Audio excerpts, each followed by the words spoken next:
You know, in Plato's Republic, in his theoretical city, when he was thinking about this warrior class, he was saying, our warrior class, we need to train them since they're little, you know, because like any other profession, an ironsmith, a potter, when the child is starting to grow up, they become like apprentice, and they start learning the trade. Let me show you how to, let me show you how to make this iron works. Let me show you how to make this pottery, right? You're showing your child, they become apprentice at a young age. So in Plato's Republic, he's saying, look, this warrior class, we're going to have to start teaching them at a young age. They're going to be going, it's a theoretical thing, but he says, we're going to send them out at battles. They're going to sit back and watch the soldiers down there fight battles or whatever, so they can learn, so they can experience it. So in the theoretical city, he said, this warrior class, since they're young, they're going to be taught how to be warriors. And then we look at the Hebrews, right? We look at the Jewish people. Yeah, throughout their history too, since they've been conquered, since they've been slaves, since they've been taken over so many times throughout history, it's become part of their DNA also to be this warrior class of people. So they know, and the women, everybody in Israel fights.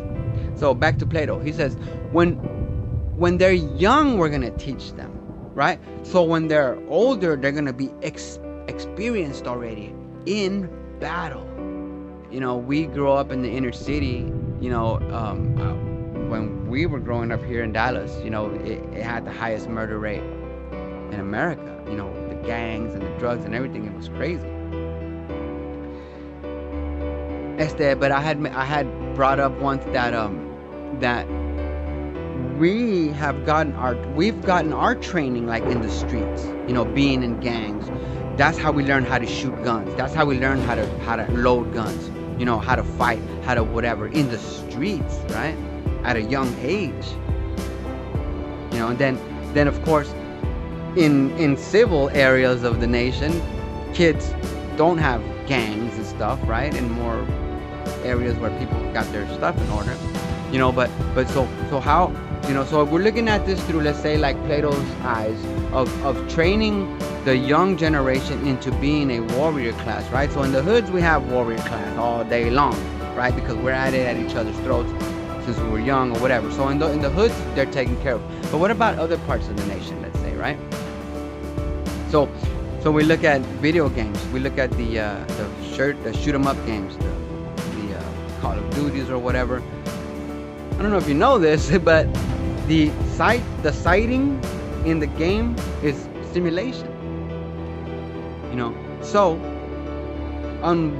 unbeknownst to the younger generation, they are being trained on how to fire weapons accurately. You might say, what the fuck?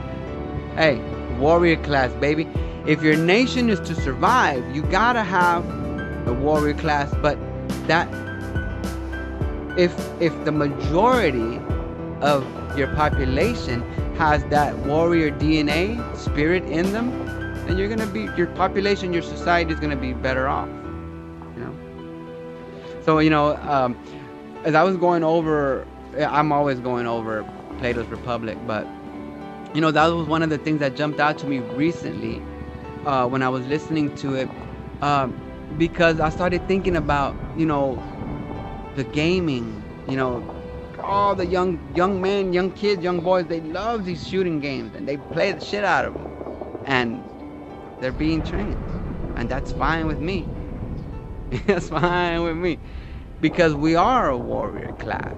We have that warrior class, and we will defend our territory and our land and our nation when called upon.